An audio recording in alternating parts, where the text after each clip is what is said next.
Хәрби бәрелештәрдә катнашкан Афган һугышы ветерандары ошо көндәрдә медицина тикшерүе үтте. Билдәле булуынча, февраль урталарында яугир интернационалистлар гына түгел, бөтә җәмәгатьчелек Совет гаскәрләрен Афганистандан чыгаруның 30 еллыгын билдәләйсәк.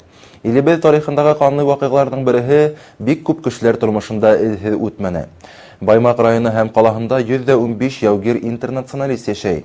Якташларыбыз Афганистан җирендә коройыр укчылар гаскәрләрендә хезмәт иткән. Ел һайын истәлекле дата уңаеннан ошо категорияга медицина тикшерүе үткәрелә.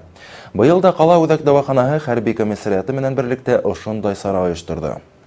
Комиссия үтергә тиешләр, үзләренең халыкларын тикшереп, һәм кемдер мохтаж, уларга бүген безнең табиблар ярдәм итәргә тиеш, һәм уларның халыгын тикшереп, һәм уларның ниндәй аралары бар, ниндәй мәсьәләләрне хәл итәргә безнең ярдәм килә. Ошо көндә без шуны башкарып, оештырып җибәрдек инде.